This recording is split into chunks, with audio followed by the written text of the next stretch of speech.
Blessings, beloved. Jesus is the way and the truth and the life. No man cometh unto the Father but through him. So if you want to be saved today, if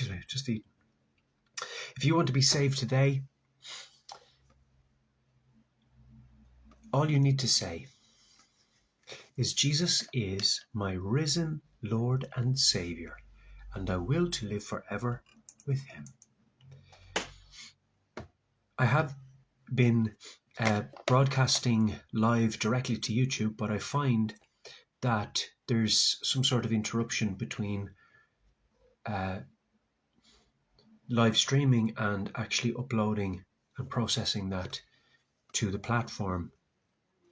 So I'm just going to use Facebook and then upload to YouTube from Facebook, Lord willing. So in this video, I want to ask you a question. Should we pay people who don't do what we've employed them to do? If you employ a painter to paint a wall and he refuses to do so, after saying he would, don't worry about it, I'll take care of it, yep, I'm going to paint that wall, and then you show up and the wall wasn't painted. Nobody told you the wall wasn't painted until after you found out the wall wasn't painted. What I mean by that is they didn't tell you that the wall wasn't painted.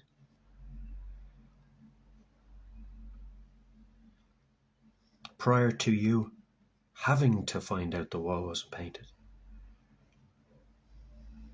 Because you just had to find out by passing the wall. What I mean by that is I didn't find out what the conclusion of my court case was until it was up on courts.ie.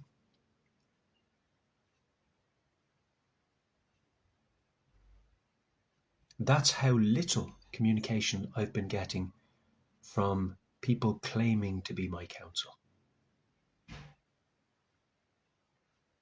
They're not my counsel. Counsels, that requires communication. A satisfactory level of communication. To ensure that the one whose case is being brought forth is being represented properly, in accordance with the law and the will of the person being represented by that counsel. Well, if that counsel fails to counsel and fails to represent, then like a painter who fails to paint the wall, they haven't done their job. So should we pay people who don't do their jobs? Should the High Court judge be paid when the High Court judge fails to ensure that the schedule of the High Court is fulfilled and satisfied? So the High Court schedule says, you can check it on courts.ie, Stephen Talon versus the DPP. That's Director of Public Prosecutions, DPP. You'll find it there. Click the link and you'll see in the schedule, number 1, I'm paraphrasing now, test the constitutionality of sections 115 and 117. Scroll all the way down, 50 pages. What's it say? It still remains an open question about section 115 and 117, and they should be tested in an appropriate case. What kind of appropriate case would this be? One in the High Court where it's been scheduled? Would it be more suitable with respect to a woman's cat being robbed out of the tree? Would that be a more appropriate case to raise the testing of the constitutionality of section 115 and 117?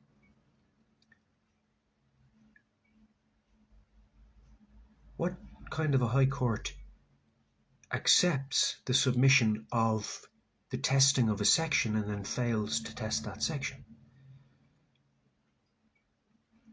So what actually was said to occur was a judicial review, which is a review of how the judge held court.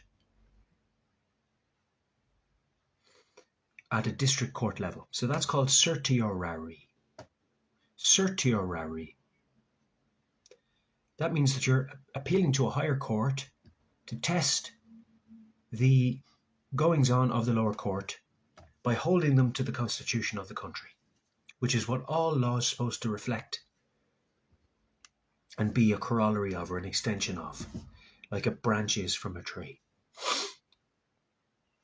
If it's not agreeing with its root, it can't be growing out of it, and therefore it's working against it and has to be removed. Just like if a poisonous branch started to poison the tree, you'd have to cut it away.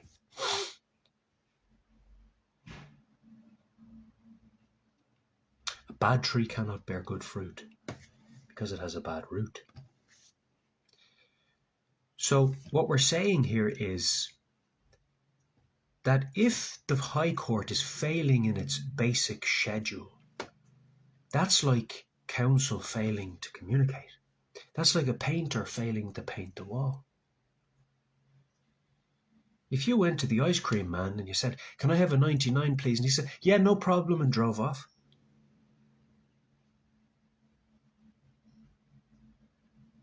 Do you know the way they come along? Ding-a-ling-a-ding-a-ling-a-ding. The children, "The ice cream man, mommy, pulling on the, mommy, ice cream man. With the flake, the screwball with the chewing gum, and the Lord knows what is in the sauce."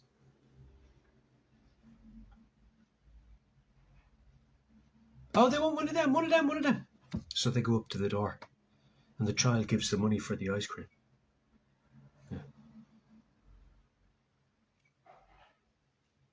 He gets the cone, puts his hand on the handle, and somebody drives off. The child's left standing there. That's effectively what has happened. They went through all the motions. Oh, yeah. Yeah, High Court, yeah, judge, yeah, yeah, scheduled, yeah. And off they sailed. Did any of that get done? You didn't break any laws. Isn't that a win for you? You're not going to jail for 7 months?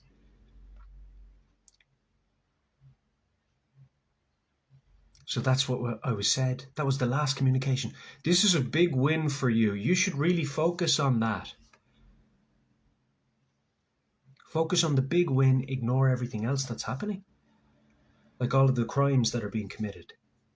Like the High Court judge telling me that I haven't committed a crime, but that somehow everything else that brought me before the court remains to be seen, remains to be tested for its constitutionality.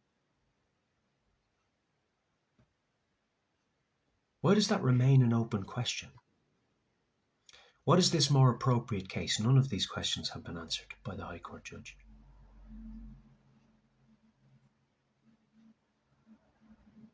The High Court judge utterly failed in their directive, and you can't put this down to incompetence. How often do you think it's the case where a judge of the High Court gets something in to be tested against the Constitution and says there's a more appropriate case for this? How often do you think that happens? And then fails to tell you when that more appropriate case is.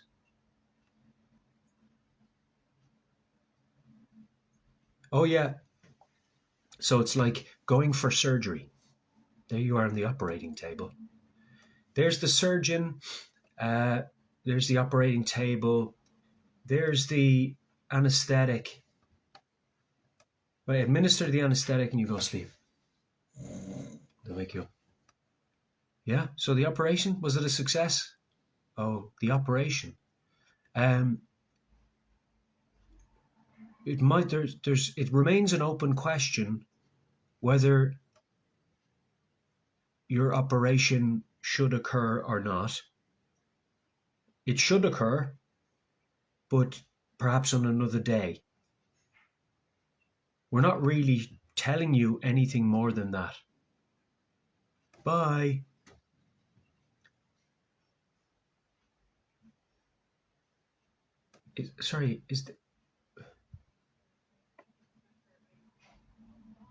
But I was under, and I came in on the trolley.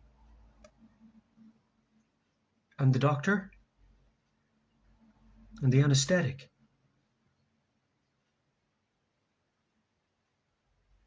What? This is a hospital, yeah?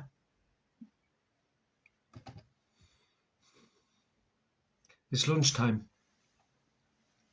Do you know where my counsel are now? And they haven't told me what the court said on the 16th of June. They're on holidays.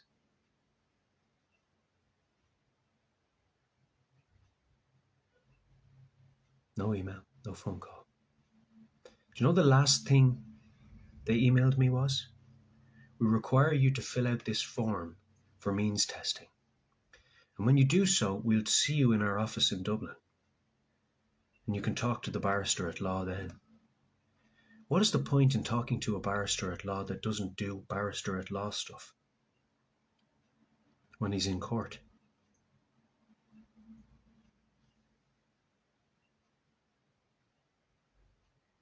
Should he be paid like the painter who fails to paint the wall? Or the surgeon who fails to perform surgery?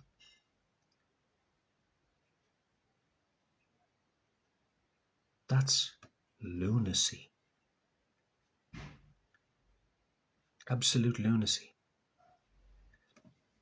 I put a €1,500 surety down, and not one attempt has been made to reimburse that.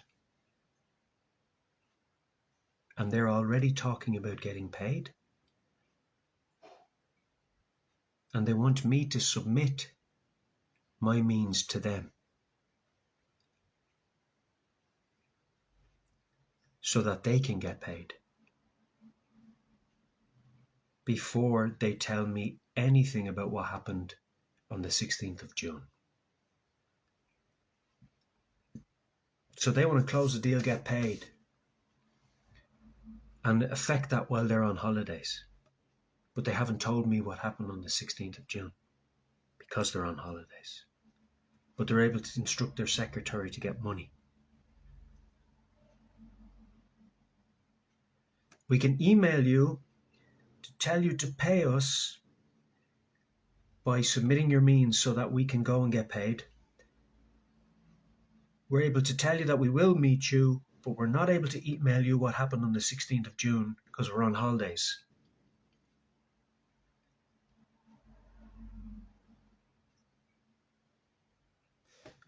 My counsel haven't represented me.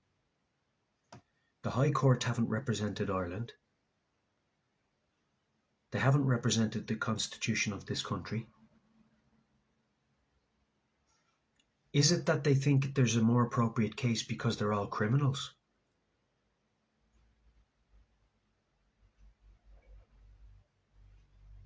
Because, to conspire together and pose as a court of Ireland and absolutely fail in your directive in a conspiratorial manner is high treason. It's not something small just to be ignored or scoffed at. They are committing high treason in the High Court of this country now. We're not playing tiddlywinks now. This is not push the preacher around the bull ring anymore.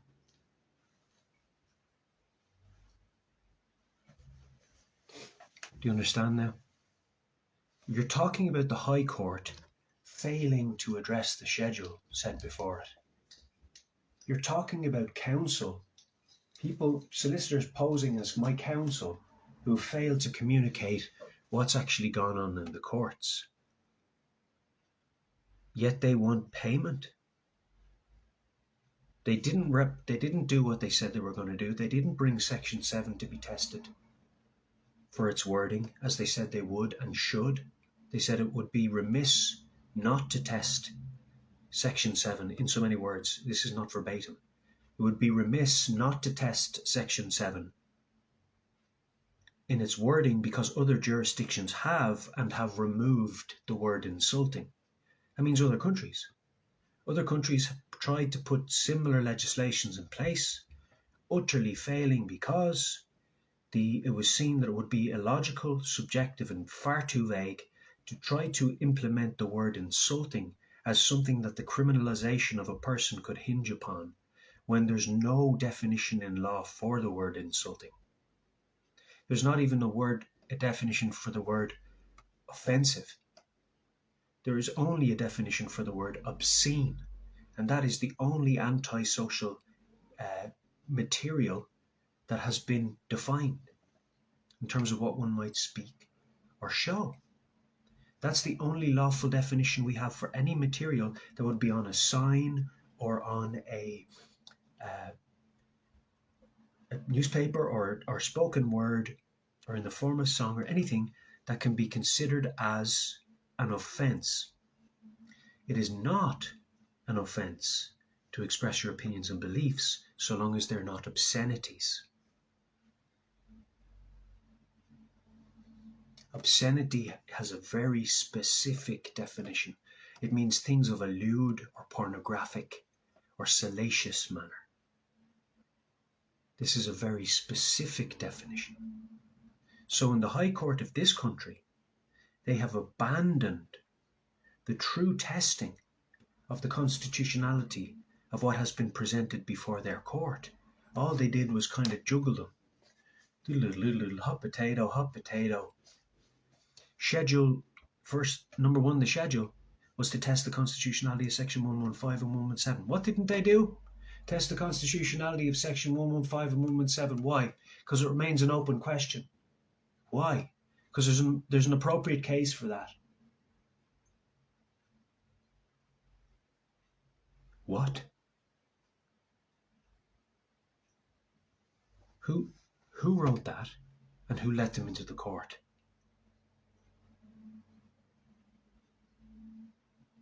Who let those people call themselves judges in there? Or solicitors? Or counsel? Who let that group of people in there that day? They should know better. That's like getting somebody to come in to paint your house a beautiful delicate cream colour, who has brushes and a bucket of tar.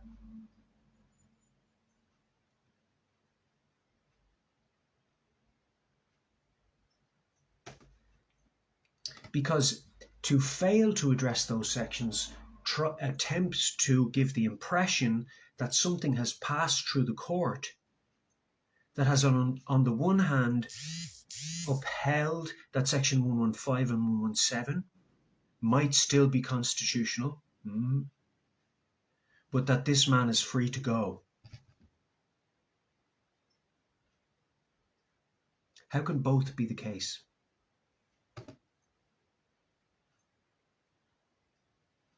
Do you know what they've tried to do? They've said the judge behaved beyond those sections. It was ultra vires of those sections even. So they've said what was done to this man was even beyond these sections. It was so bad what was done to this man that what was done to him wasn't even facilitated by these sections.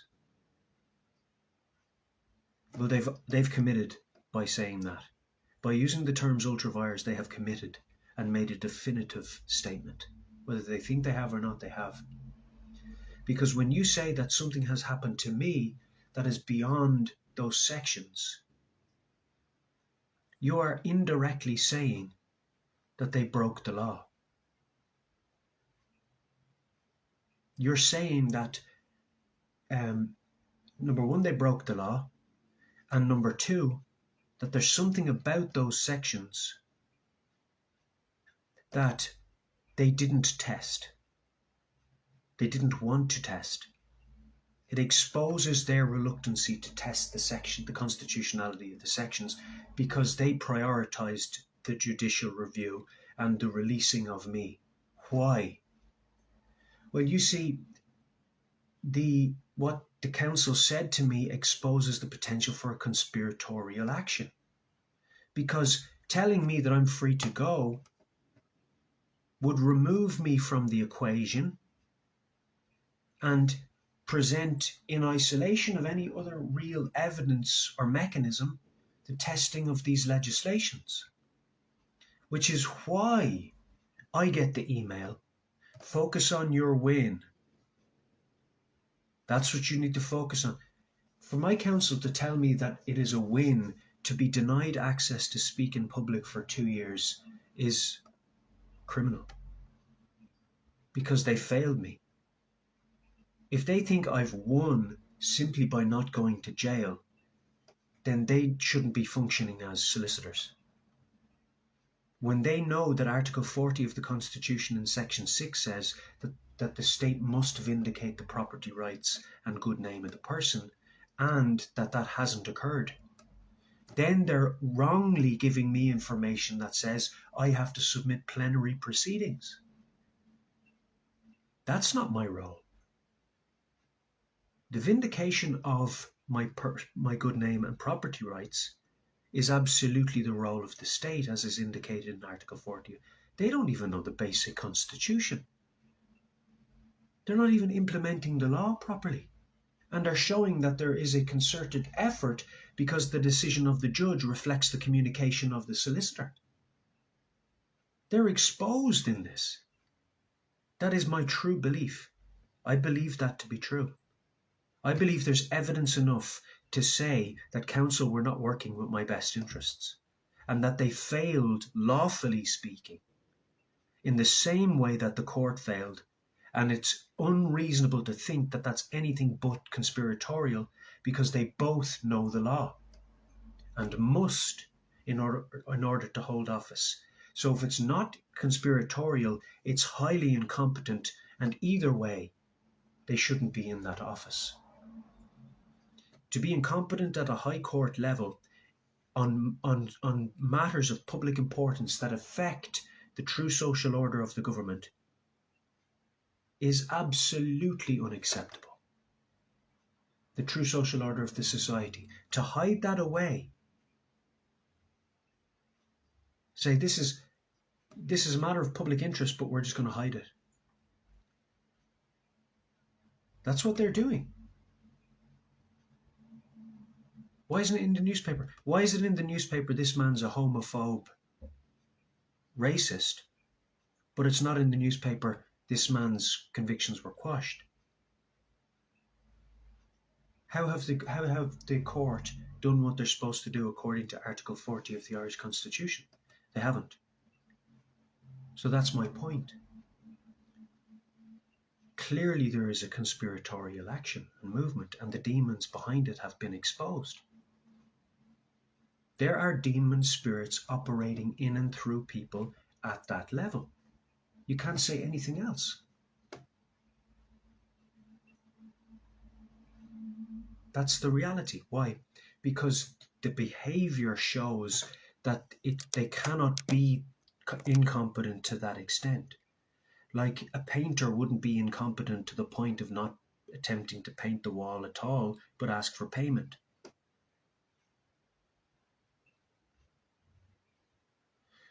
Yes, Stephen, we agree. Section 7, the wording of Section 7 is too vague. It has to be tested. And as you said, in other jurisdictions, the word insulting has been removed. Yes, we'll bring that before the court. Nowhere in the schedule. But we'll definitely bring Section 115 and 117. Oh, by the way, we won't tell you anything about it, but after the judge has given her conclusion, we'll tell you, oh, by the way, the testing of Section 115 and 117 was abandoned midway. What? And you didn't tell me that. I'm on holidays. So's Hannah and Anne, and Dervla is answering the phone. We'll send you an email that says you have to give us a test of your means, tell us how poor you are, so we can get paid. Okay? We're on holidays. So you were in court on the 16th of June, and since then you haven't sent an email to tell me what happened on that day, which would be relatively easy. Either they put in an appeal or they didn't. And you couldn't tell me that, but you could email me asking me to fill out a means test form, which would be conditional, a prerequisite condition of me being able to have a discussion with you again. No, they're not my counsel. They're criminals.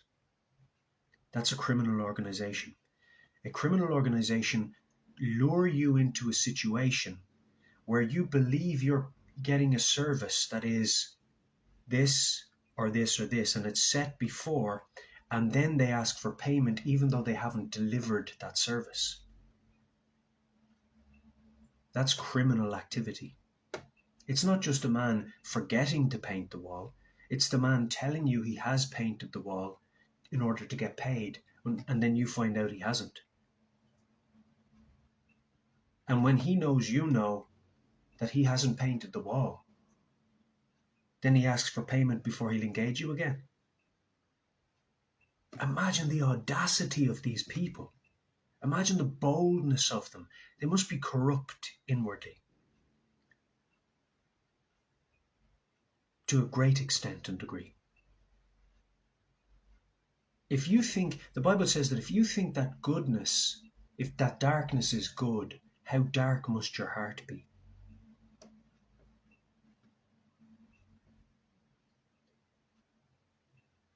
It is a criminal operation, a high court that would basically tell you, yes, we've scheduled the testing of these sections, which are testing of constitution versus legislation, but we're going to abandon that, which is the most important thing we could possibly do on that day, for a lesser important thing, which is the judicial review, and hope that you're satisfactorily pacified by the fact that you're now told you don't have to go to jail for 7 months, even though we've also told you were treated as a criminal when you were operating perfectly well as a citizen. So it's a criminal organization, it's a criminal court that will fail to satisfy its basic function. It is a criminal law firm that will stand by and watch this and not raise any eyebrows. It is a criminal law firm that will allow this to go on and not even communicate that this is happening to the person they call their client. So therefore, by deduction, it can't be anything but conspiracy.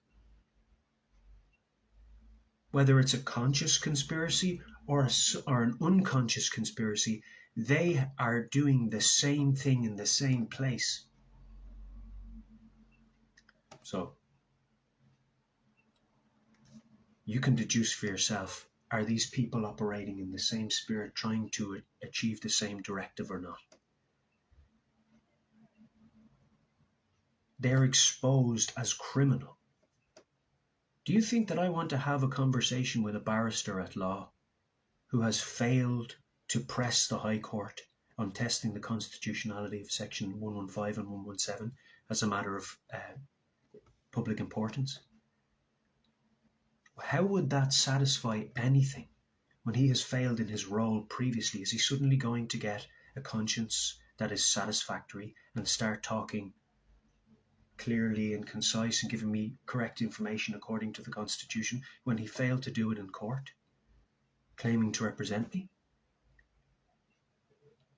I've had conversations with these people and they're very combative, trying to talk over you and talk down to you. I forgive them, but I truly hate what's operating in them, because all it does is corrupt society to its core. Look at the judge failing to do the schedule. Look at them failing to satisfy the basic schedule of the High Court. And would they call this an arrestable offence?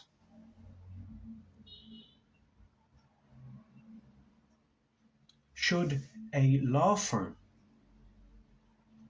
be at such ease that they can go and sit on a lounger perhaps on holidays? Well, they say, here, man who barely stayed out of prison, you tell us how poor you are so we can get paid by the taxpayers we failed to keep in the loop about something that was supposed to be tested before the High Court, but we failed to test before the High Court. Because we're criminals rather than people who'll do our job properly. Oh, by the way, do aid and abet us by paying us. Yes, I can confidently say that the people pretending to represent me in the High Court are criminals. I can confidently say that the High Court judge is a treasonous criminal, operating pretentiously as a judge of the High Court of Ireland. Confidently, that is my truest belief, that these are people who should be very far away from the High Court.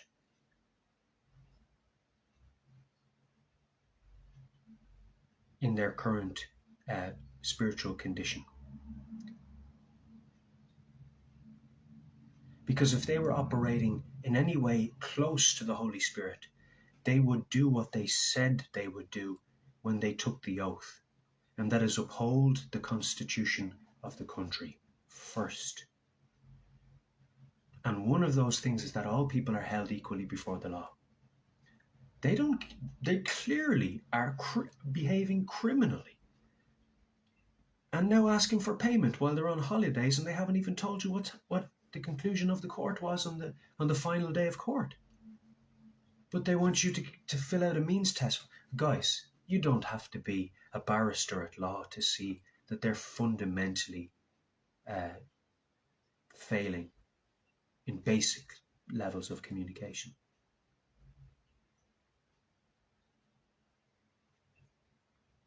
But they still want payment. There comes a time where to pay somebody is facilitating their crime. A judge of the High Court shouldn't be paid for failing to test the constitutionality of sections that she has found the person was treated unlawfully under. Now they're just trying to trickery saying that you were treated, that the convictions were ultra vires of those sections. They're just trying to be clever. They're just trying to say that the way you were treated transcended the sections, so to avoid addressing the sections. But why would they do this? There's no good reason for doing this. They haven't told you why they would do this. The very place you go to test the constitutionality of sections, they've failed to test the constitutionality of the sections and failed to tell you why. Something's very wrong. If it's then just so happens to be the wording that the wording they're using is ultra vires, that you are treated up beyond or outside of even those legislations, so that are judging you as being treated unlawfully doesn't directly conflict with the legislations in and of itself. See what they've done? They just tried to kick the ball out of touch. That's all they've tried to do. But they can't kick the ball out of touch, because in failing to test the sections, along with their attempt to kick the ball out of touch, they've shown that there was a concerted and deliberate effort to avoid testing the sections, which means that they failed in their directive as the High Court. Deliberately. Does that just happen to go along with an extremely incompetent council who have said they will bring things before the High Court that they didn't, and then the things they did bring, they didn't see to it that they were tested, and when the judge said they were going to be abandoned, didn't communicate that to their client? That just all happens to be the incompetencies that presented themselves in a High Court testing of the constitutionality of sections, when the adjournment of the Circuit Court appeal was dependent upon this testing of those sections. So how the High Court felt that they could drop that when there was an appeal pending, but at the same time say there was an appeal pending on the basis of those sections being tested. How the High Court thought there was a more appropriate case then is clearly a fallacy. It's clearly an abandonment, and they're just running. The conditions of the adjournment of the Circuit Court were that the sections be tested. They may have overlooked that. That was the whole hinge point for the adjournment of the Circuit Court. If they've overlooked that, they've just stood in mud. So what's the more appropriate case? Because technically speaking, the Circuit Court will be left scratching their head. How? Oh, but the whole reason for the adjournment here was because the Circuit Court judge was interested in what the High Court had to say about the sections.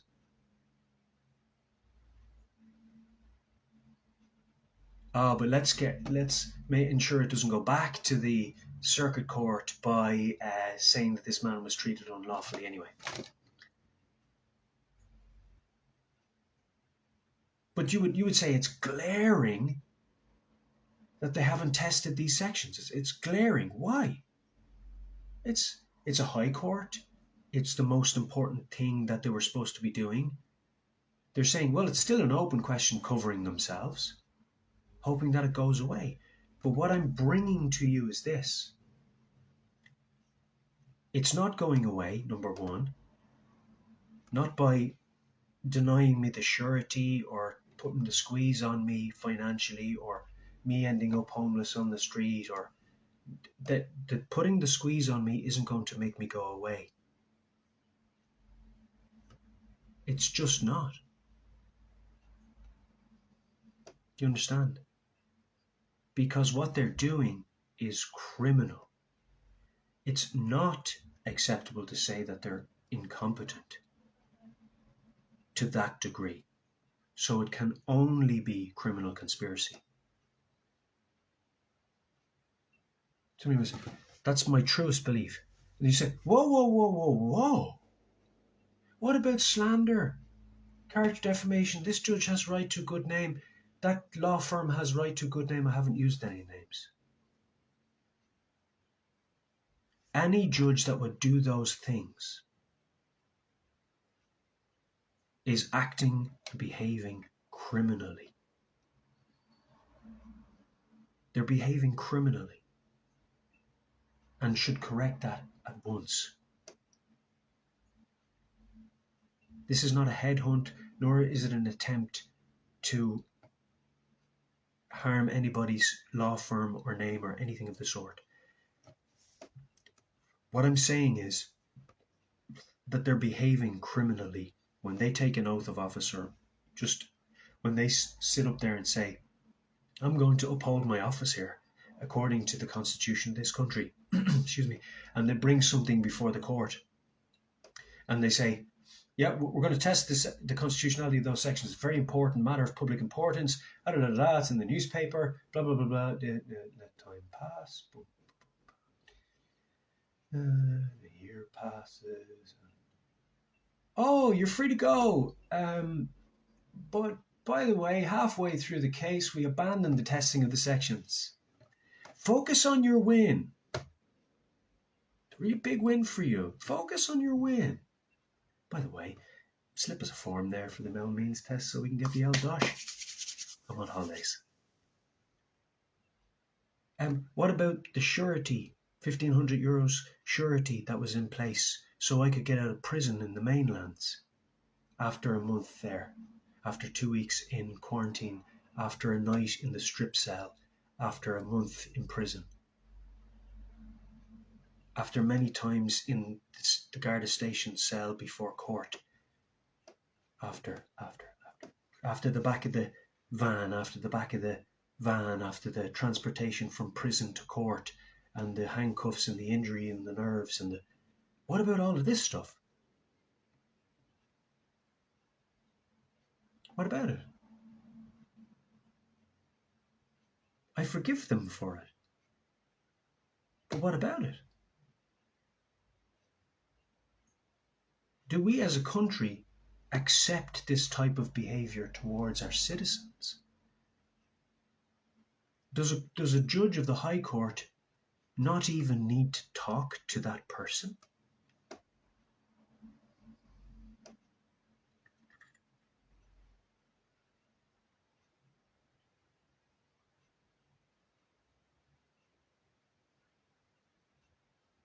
So why hasn't the judge motioned for that procedure? Why am I being told I have to issue plenary proceedings when that's the responsibility of the court?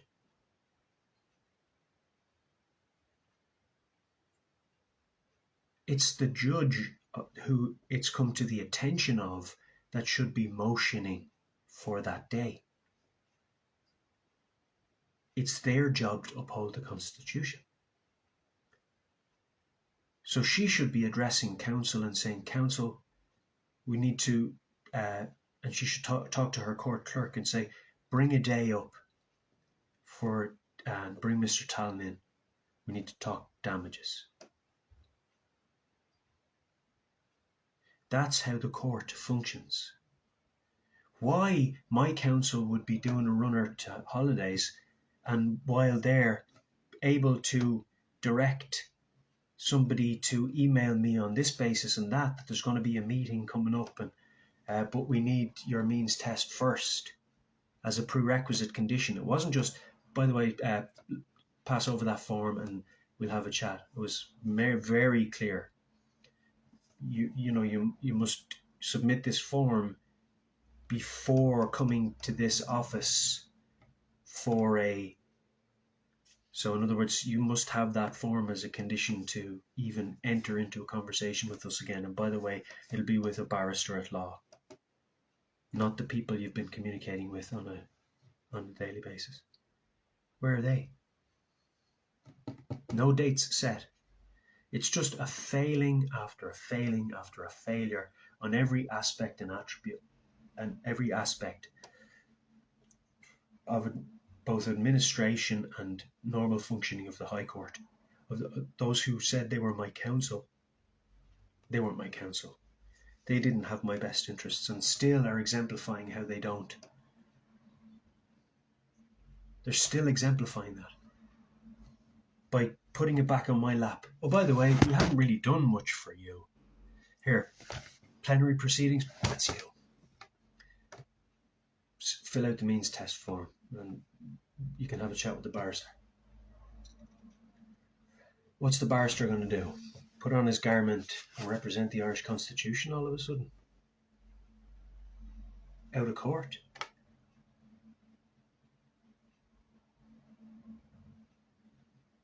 Not interested.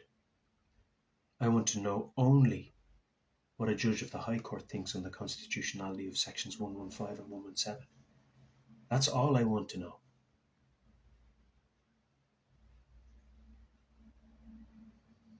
And they're running from that. Why do I want to know that? Because I'm being threatened by a member of An Garda Síochána that if somebody finds what I'm saying offensive, that this whole thing can start again. That's harassment. That's a threat. So it's not good guidance to society for me to stand by and watch that.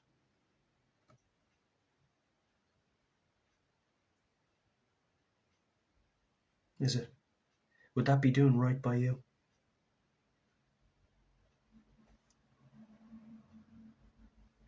Would it be doing right by the babies and the buggies? Would it be doing right by my fellow Christians?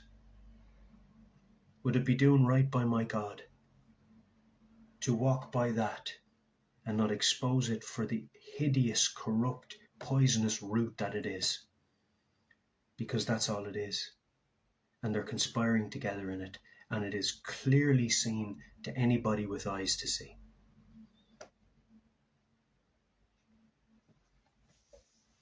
Such that videos that are live streamed are being presented from being uploaded to YouTube. I wonder if that's deliberate. It's not paranoia. Happens too often.